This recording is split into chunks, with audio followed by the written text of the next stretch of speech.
जो अपने लिए जिया वो क्या जिया, जीवन तो उसी ने जिया जो मानवता के लिए जिया। नमस्कार, मेरा नाम है राम प्रकाश वर्मा और आप सुन रहे हैं स्टोरियो रामा।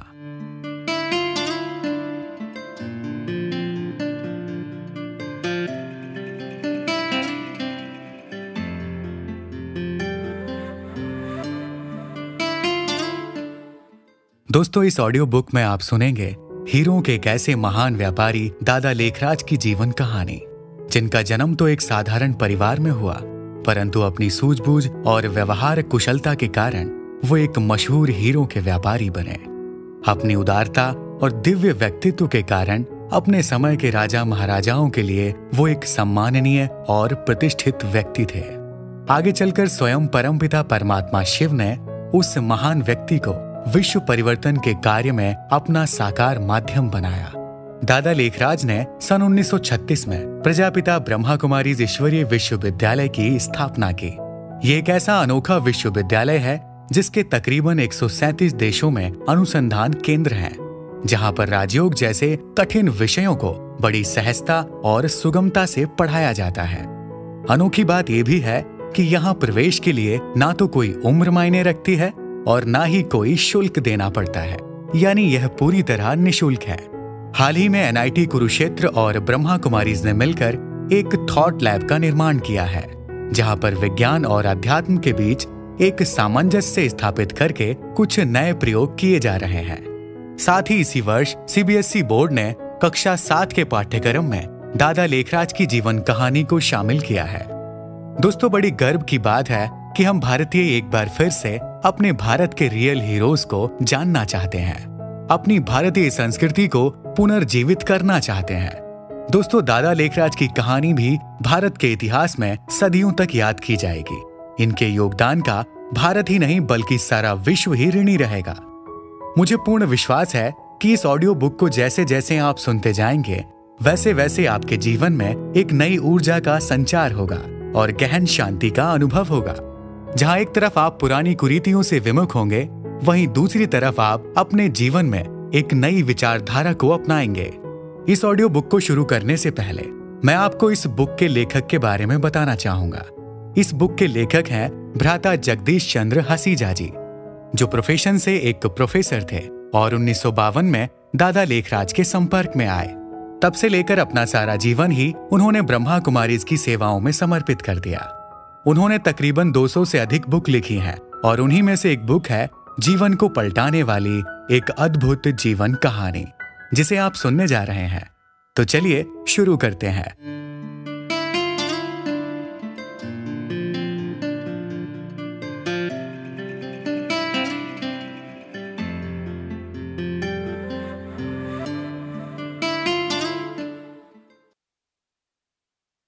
बात सन 1936-37 की है।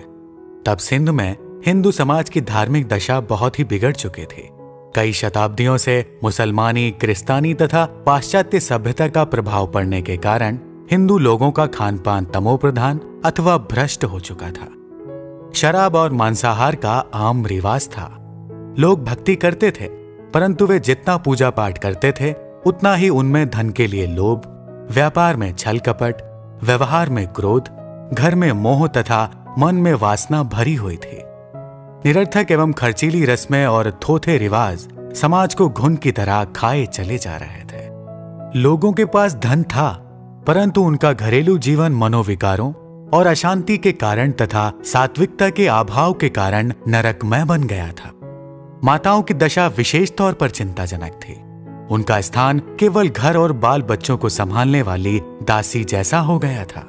ऐसा लगता था जैसे वो केवल अपने पति की वासना तृप्ति के लिए ही बनी हो, चाहे पति शराबी कबाबी हो और विषय वासना में ही डूबा रहता हो, परंतु स्त्री के लिए वह परमेश्वर और गुरु मानने के योग्य समझा जाता था।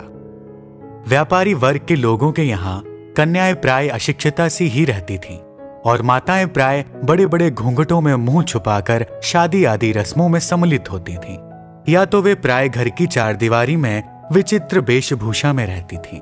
उन्हें पुरुषों के बाएं पांव की एड़ी माना जाता था। उन्हें धर्म प्रचार का प्राय कोई अधिकार ही न था। ना ही उन्हें सन्यासियों की तरह ब्रह्मचर्य व्रत पालन करने का ही कोई अधिकार था। घोर कलयुग की इस बेला में सभी आत्माएं अपने विकारी संस्कारों अथवा कर्मों की बेड़ियों में बंधी हुई थीं। सभी लोग अज्ञान निद्रा में मूर्छित से हुए पड़े थे और कहीं भी प्रकाश की एक किरण भी दिखाई नहीं देती थी। ब्रह्मा की रात्रि का वह अत्यंत अंधकारमय पल था। ऐसे वातावरण में सिंध हैदराबाद में एक निराले व्यक्ति थे जिन्हें लोग स्नेह से दादा कहते थे। उनका पूरा नाम दादा लेखराज था। यूं तो वे साधारण थे, परंतु फिर भी उनमें बहुत विशेषताएं थीं। यदि कहीं 100 व्यक्तियों के बीच वो जा रहे होते तो सभी से न्यारे और प्यारे प्रतीत होते थे और झट से पहचाने जा सकते थे, क्योंकि उनकी आकृति प्रकृति, उनके कद बुद्ध और व्यक्तित्व में एक अवर्णनीय मनमोहकता थी। उनके व्यवहार में विशेष मधुरता और मृदुलता थी। उनके संबंध में स्नेह तथा सहृदयता थी और उनके स्वभाव में एक चुंबकीय आकर्षण था। उनके नयन बैन, उनका मुखमंडल, उनका विशाल एवं उन्नत मस्तक, उनके बाल, उनकी चाल, उनका रहन सहन एवं उनका शिष्टाचार, उनकी भक्ति भावना सभी चित्त को चुराने वाले थे। इसलिए लोगों से उनकी अच्छी मित्रता थी और वे सिंध के लोगों के स्नेही थे।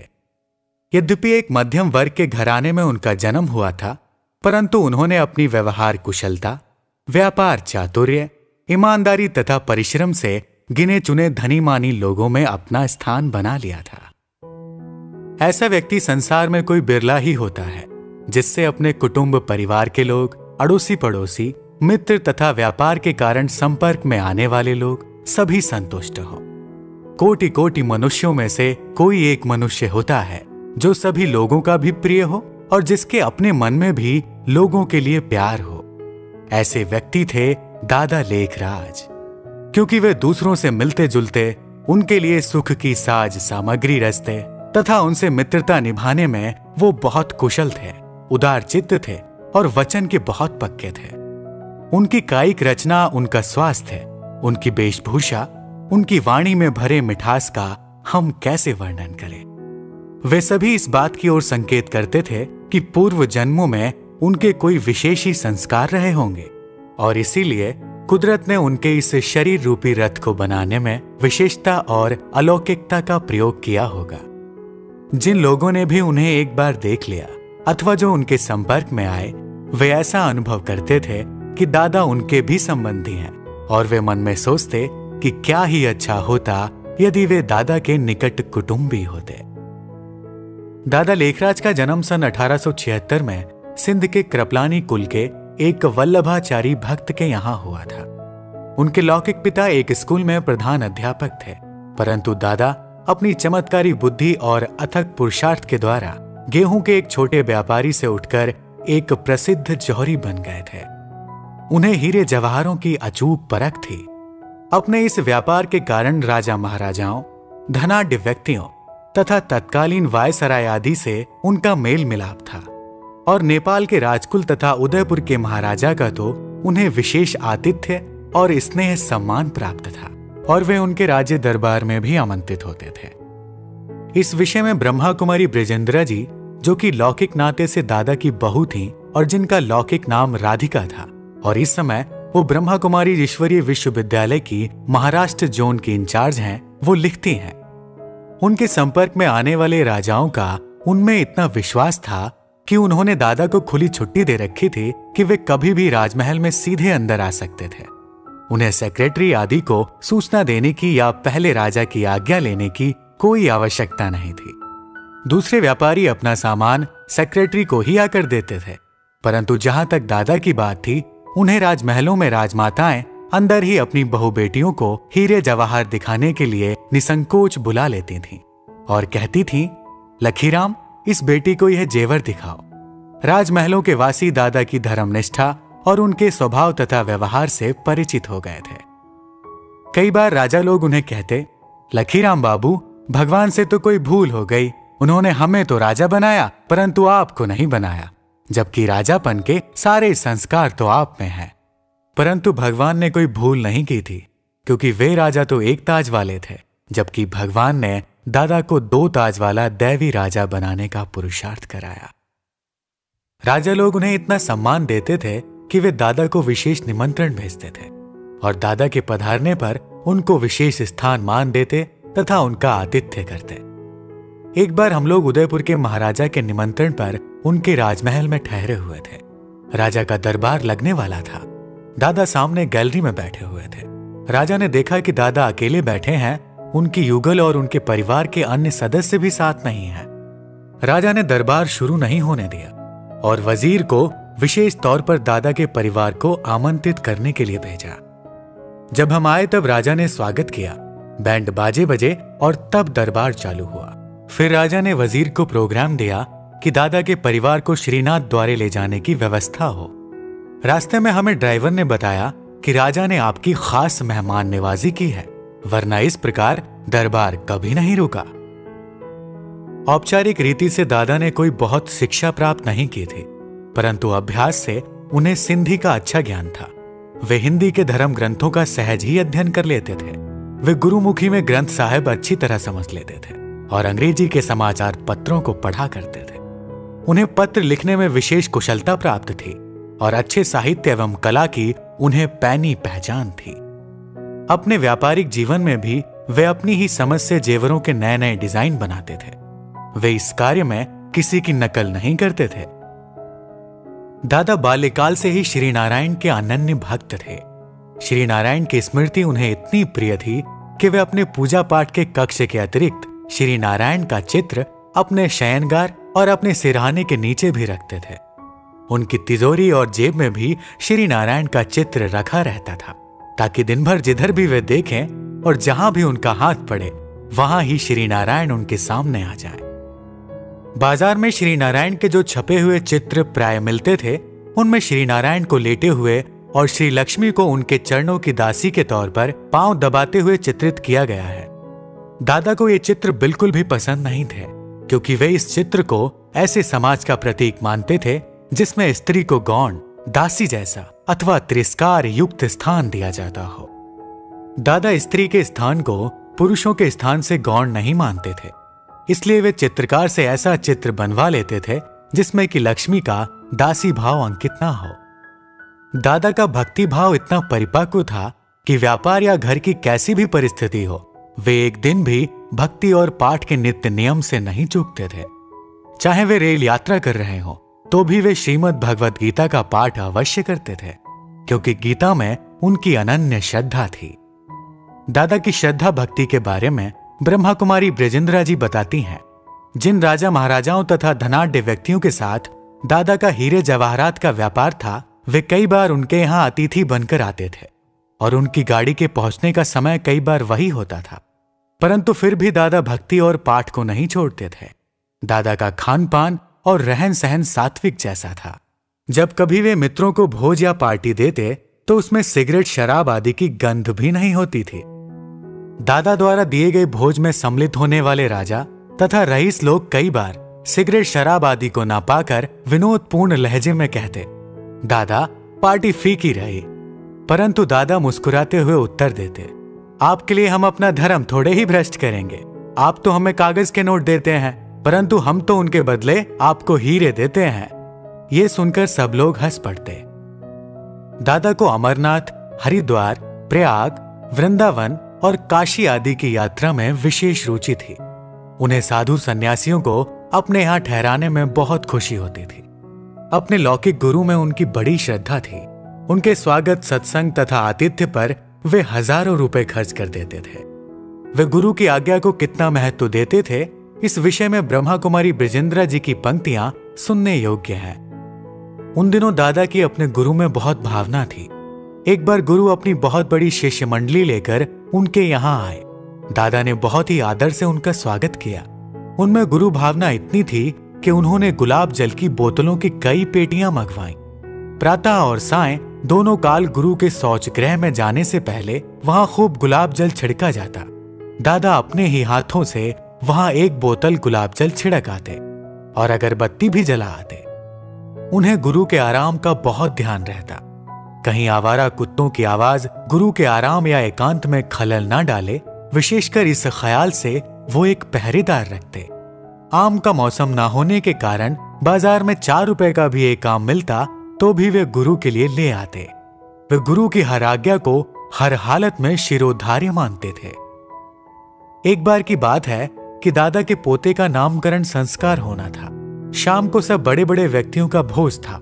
अचानक ही गुरु का तार आया कि तुरंत आओ। दादा ने जसोदा जी से कहा, जो कि दादा की धर्म पत्नी थी, तुरंत कपड़े निकालो और ड्राइवर को बुलाओ क्योंकि मुझे जाना है। जसोदा जी बोली, इस अवसर पर कैसे जा सकोगे? दादा बोले, सुनो, गुरु का बुलावा गोया काल का बुलावा है।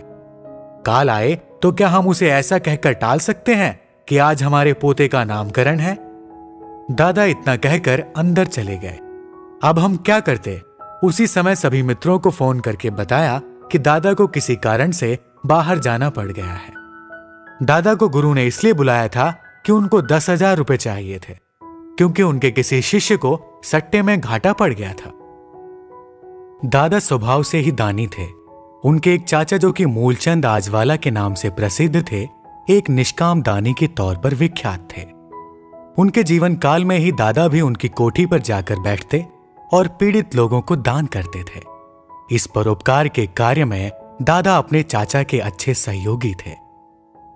दादा के भक्ति के संस्कार इतने पक्के थे कि चाहे कैसा भी अवसर क्यों ना हो, उनके कर्मों में भक्ति की झलक स्पष्ट दिखाई देती थी। उन्होंने जब अपनी लौकिक पुत्रियों तथा भतीजी का विवाह कराया तो उन्हें दहेज में हीरे, सोना तथा लाखों का सामान देने के अतिरिक्त उन्हें श्रीमद् भगवत गीता तथा चांदी का एक सुंदर मंदिर भी विशेष सौगात के रूप में दिया, ताकि वर और वधू के जीवन में भी भक्ति भावना बनी रहे। वे शादी के अवसर पर भी अपने लौकिक गुरु को आमंत्रित कर लिया करते थे और शादी को भी एक सत्संग का रूप दे देते थे। उस अवसर पर भी वातावरण को धार्मिक बना देते थे तथा अन्य लोगों की तुलना में उसे निराले ढंग से संपन्न करते थे। दादा की भक्ति भावना का परिचय इस बात से भी मिलता है कि लखपति होते हुए तथा लौकिक दृष्टि से एक प्रसिद्ध कृपलानी कुल के होते हुए भी उन्होंने अपनी एक पुत्री, जिसे वे प्यार से पुट्टू नाम से याद करते थे, उसका विवाह बोधराज नामक एक ऐसे व्यक्ति से किया जो कि स्कूल में एक मुख्य अध्यापक थे, परंतु एक साधारण परिवार के थे।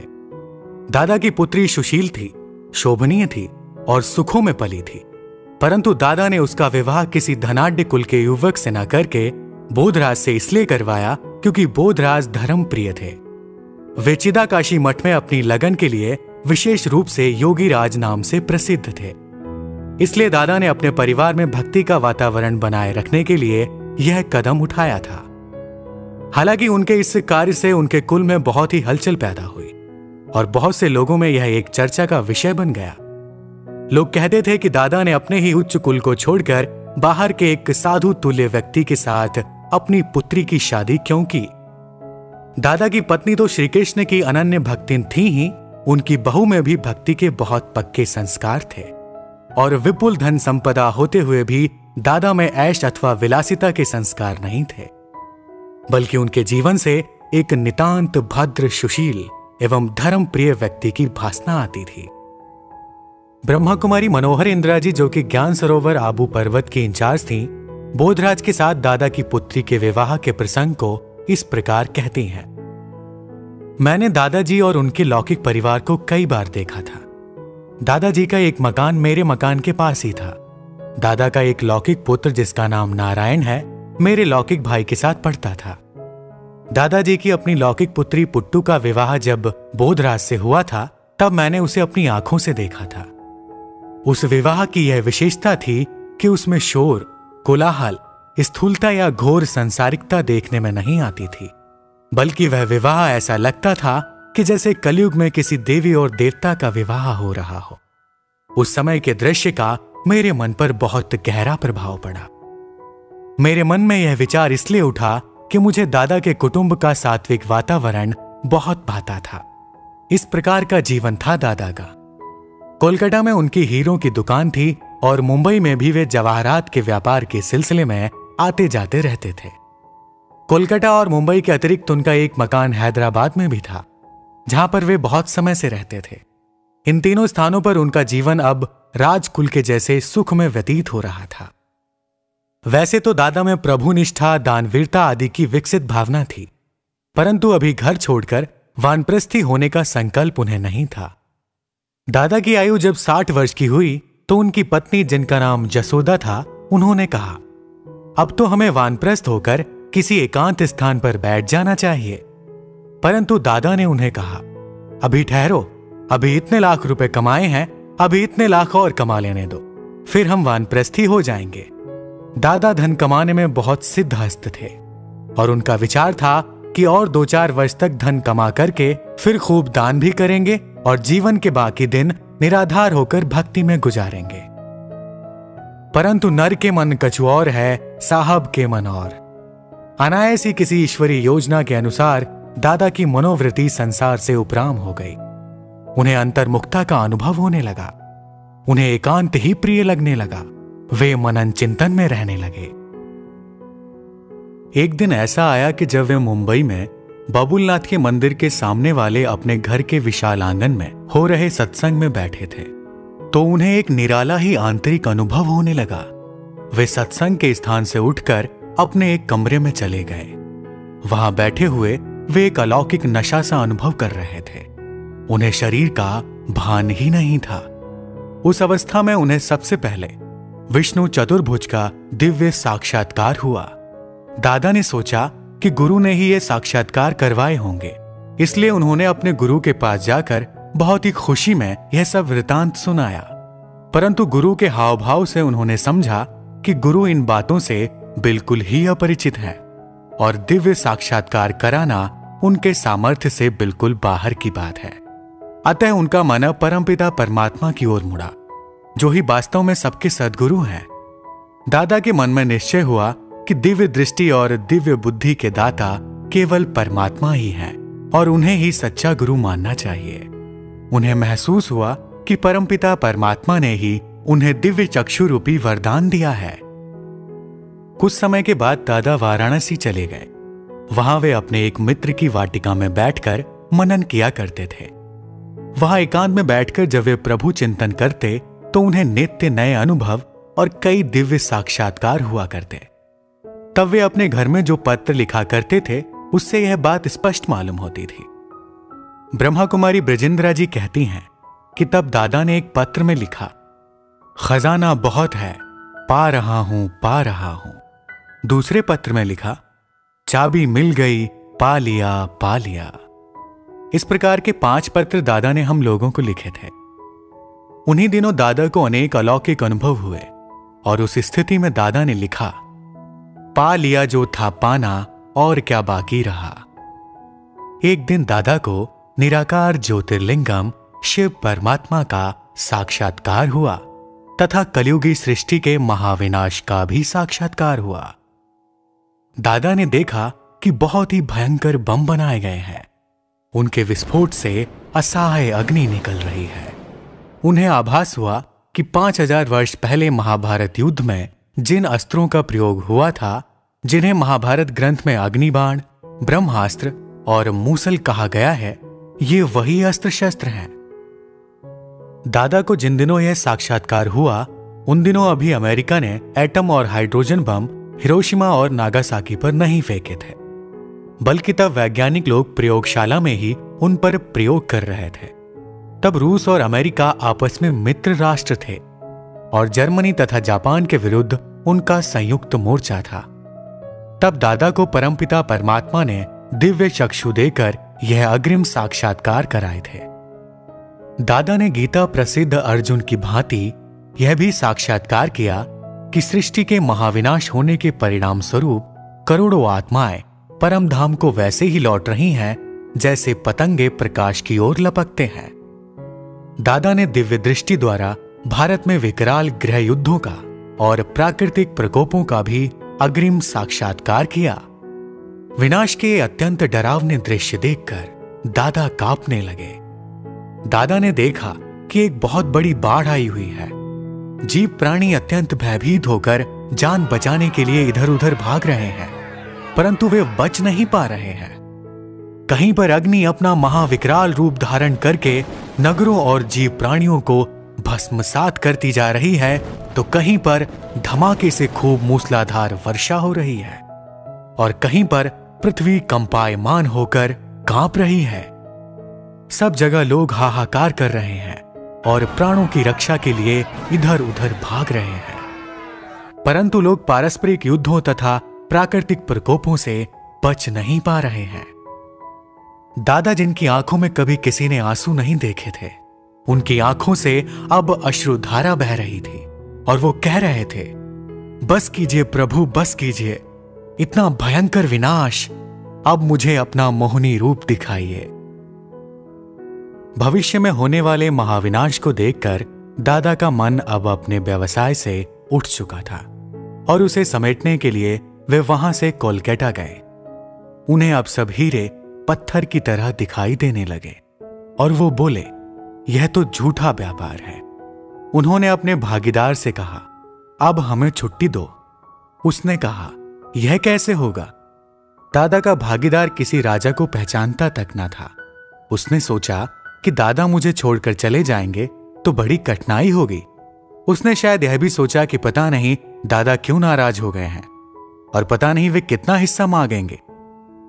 परंतु दादा ने उसे सांत्वना देते हुए कहा, मैं किसी मतभेद के कारण नहीं जा रहा हूं, बल्कि इसलिए जाना चाहता हूं कि मुझे अब यह धंधा झूठा लगता है। मुझे ईश्वरीय आवाज आई है कि कलयुगी सृष्टि का अब महाविनाश होना है, अतः मुझे अब यह पैसा ईश्वरीय सेवा में लगाना है। मैं अभी बैठकर आपसे कोई हिसाब किताब नहीं करूंगा। आप बाद में अपने वकील द्वारा जैसा भी ठीक समझो हिसाब किताब करा देना। हम पहले बता आए हैं कि दादा के एक चाचा थे जो कि काका मूलचंद के नाम से प्रसिद्ध दानी थे। दादा ने उन्हें वचन दिया था कि उनका सदा व्रत चलता रहेगा। दादा दान कर्म में उन्हें काफी आर्थिक सहयोग देते थे। जब कोलकाता में उन्हें अपने भागीदार से हिसाब करना था तो उन्हीं दिनों सिंध से काका के बीमार पड़ जाने का तार दादा के पास आया। दादा ने भागीदार के साथ हिसाब नहीं किया, बल्कि उन्हें भागीदार के वकील द्वारा हिसाब का फैसला करने से संबंधित जो कागज मिले उन्हीं कागजों और उसी हिसाब किताब को उन्होंने ठीक मान लिया। तब उन्होंने घर में तार दिया जिसमें लिखा था, अलिफ को अल्लाह मिला, बे को मिली झूठी बादशाही, आई तार अलिफ को हुआ रेल का राही। यहां अलिफ का अर्थ पहले व्यक्ति अर्थात दादा से है और बे उनके भागीदार का वाचक है। ऐसा तार देखकर विचार चलता था कि पता नहीं दादा को क्या हुआ है। जब सिंध में वो आए तो उनका जीवन बिल्कुल ही बदला हुआ था। हां, तो मैं काका मूलचंद की बीमारी की बात कर रही थी। दादा के पहुंचने से पहले ही काका मूलचंद ने शरीर छोड़ दिया था। उनकी मृत्यु के बाद एक दिन दादा उनकी कोठी पर एकांत में बैठे थे। वहां उन्हें काका मूलचंद की मृत्यु दशा का साक्षात्कार हुआ। उन्हें दिखाई दिया कि आत्मा मस्तक से अलग होती गई। सत्ता छोड़ते छोड़ते वह पांव के अंगूठे तक आई, फिर थर्मामीटर के पारे की तरह धीरे धीरे ऊपर चढ़ते चढ़ते मस्तक तक आ गई। इस प्रकार उन्हें मृत्यु दशा का साक्षात्कार हुआ। काका मूलचंद की मृत्यु दशा के साक्षात्कार के लगभग एक हफ्ते के अंदर दादा को एक और साक्षात्कार हुआ।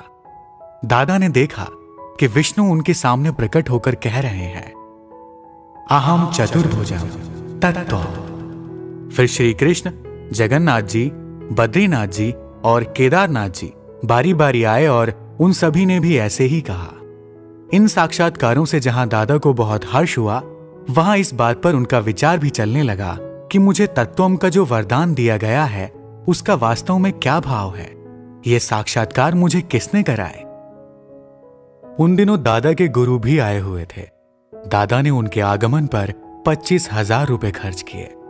उन्होंने एक बहुत बड़ी सभा की थी, उसमें बहुत लोग बैठे थे, परंतु मुझे दादा का उठना बैठना बहुत ही निराला लगा। दादा थे तो साकार में अर्थात शरीरधारी ही थे, परंतु मुझे ऐसा लगा कि उनका शरीर उनसे दूर है। गुरु का भाषण चल रहा था, परंतु दादा सभा से उठ गए। इससे पहले कभी भी दादा सभा से उठकर नहीं गए थे। मेरा ध्यान दादा की ओर गया। मैंने जसोदा जी, जो कि दादा की धर्मपत्नी थी, उनको दादा के पास भेजा। जसोदा जी के जाने के बाद मुझे ख्याल आया कि मैं भी जाऊं। मैं दादा के कमरे में गई। मैं दादा के पास बैठ गई और जसोदा जी गुरु की सभा में लौट गईं। मैंने देखा कि दादा के नेत्रों में इतनी लाली थी कि ऐसे लगता जैसे उनमें लाल बत्ती जग रही हो। उनका चेहरा भी एकदम लाल था और कमरा भी प्रकाशमय हो गया था। मैं भी शरीर भान से अलग मानो अशरीर ही हो गई। इतने में एक आवाज ऊपर से आती हुई मालूम हुई, जैसे कि दादा के मुख से कोई दूसरा बोल रहा हो।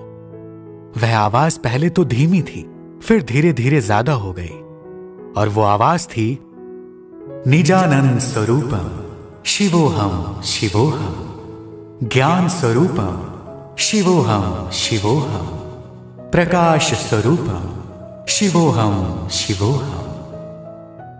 फिर दादा के नयन बंद हो गए। मुझे आज तक न वह अद्भुत दृश्य भूलता है और ना ही वह आवाज ही भुलाई जा सकती है। वह वातावरण भी अविस्मरणीय है और उस समय की वह अशरीरी अवस्था मुझे अच्छी तरह से याद है। दादा के नयन खुले तो वे ऊपर नीचे कमरे में चारों ओर आश्चर्य से देखने लगे। उन्होंने जो कुछ देखा था उसकी स्मृति में वे लवलीन थे। मैंने पूछा, बाबा आप क्या देख रहे हैं? बाबा बोले, कौन था? एक लाइट थी, कोई माइट थी, कोई नई दुनिया थी। उसके बहुत ही दूर ऊपर सितारों की तरह कोई थे और जब वे स्टार नीचे आते थे तो कोई राजकुमार बन जाता था, कोई राजकुमारी बन जाती थी। एक लाइट और माइट ने कहा, यह ऐसी दुनिया तुम्हें बनानी है, परंतु उसने कुछ बताया नहीं कैसे बनानी है। मैं यह दुनिया कैसे बनाऊंगा? वह कौन था? कोई शक्ति थी। अब दादा बहुत ही गहन विचार में थे। वह गहरी सोच करते और फिर कहते थे, वह कौन था? वह कौन सी शक्ति है जो मुझे ऐसे ज्ञान युक्त दिव्य साक्षात्कार कराती है और इनके पीछे रहस्य क्या है? दादा के कुटुंबीजन भी इसी सोच में रहते थे कि पता नहीं दादा को क्या हो गया है। दादा अब बहुत ही अंतर्मुखी हो गए थे और वे आत्मचिंतन में ही तल्लीन रहते थे। स्वयं दादा को भी आगे चलकर यह रहस्य स्पष्ट हुआ कि परमपिता परमात्मा शिव ने दादा के तन में प्रवेश होकर अपना परिचय दिया था और उन्होंने ही दादा को कलयुगी सृष्टि के महाविनाश का तथा आने वाली सतयुगी सृष्टि का भी साक्षात्कार कराया था और उन्हें उस पावन सृष्टि की स्थापना अर्थ उन्हें निमित्त अथवा माध्यम बनने का निर्देश दिया था। अब दादा को अंदर ही अंदर ऐसा अनुभव हुआ जैसे कि भगवान अव्यक्त अथवा गुप्त रूप में उन्हें गीता ज्ञान दे रहे हो।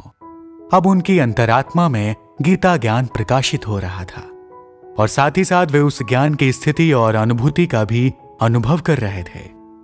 उनकी बुद्धि को स्वतः ही यह सूझ भी प्राप्त हो रही थी कि गीता में भगवान के वास्तविक महावाक्य कौन से हैं और उनमें रहस्य क्या क्या हैं। गोया अब उन्हें दिव्य विवेक की प्राप्ति हुई और इस सत्य में उनका विश्वास और भी दृढ़ हुआ कि गीता ही एक ऐसा शास्त्र है जिसमें स्वयं भगवान के महावाक्य हैं। परंतु अब जबकि स्वयं भगवान उन्हें ईश्वरीय ज्ञान दे रहे थे और उसकी अनुभूति करा रहे थे, तो गीता शास्त्र जिसे वे नित्य प्रति पढ़ा करते थे अब उनसे स्वतः ही छूट गया था। दादा को ऐसा अनुभव होता था कि वे अर्जुन हैं और स्वयं भगवान उनकी ज्ञान पिपासा तृप्त कर रहे हैं। अब भगवान स्वयं ही भक्तों की आशा पूर्ण करने के लिए और गीता में दिया हुआ अपना वचन निभाने के लिए फिर से गुप्त वेश में आए हैं। दादा को अब यह निश्चय हो गया कि मैं यह देह नहीं हूं, मैं एक अविनाशी आत्मा हूं, यह शरीर विनाशी है। उन्हें ऐसा लगा कि उन्हें अपने स्वरूप की अब सही पहचान मिली है और कुछ वर्षों के बाद कलयुगी पुरानी सृष्टि का महाविनाश होगा। इस प्रकार की गुप्त आवाज सुनकर वे अन्य मित्रों तथा संबंधियों को भी आत्मा का ज्ञान देकर उन्हें प्रभु के स्नेह में मगन अपनी नजर से निहाल कर देते थे। वे स्वयं भी आत्मानुभूति की मस्ती में रहते थे और अन्य सभी को भी कहते कि तुम आत्मा हो। अब उन्होंने लिखना शुरू किया, मैं आत्मा हूं, जसोदा भी आत्मा है, राधिका भी आत्मा है। इस प्रकार वे लिख लिख कर कुटुंब के सभी सदस्यों को आत्मा का पाठ अच्छी तरह से याद कराते थे। अब उनके संपर्क में आने वाले हर एक नर नारी को ऐसा अनुभव होने लगा जैसे कि उनके जीवन की ज्योति अब जाग गई हो। हर एक को एक दूसरे से ज्योति का साक्षात्कार होने लगा। जिसके फलस्वरूप सबको आत्मनिश्चय के साथ परम शांति का भी अनुभव होने लगा। उनके मन में विकारों के प्रति घृणा पैदा होने लगी और उनका खानपान भी शुद्ध हो गया। परमपिता परमात्मा शिव ने दादा के तन में प्रवेश करके अब नरनारी के खानपान, व्यवहार, दृष्टिवृत्ति आदि को शुद्ध किया और उनकी शिक्षा की व्यवस्था भी की।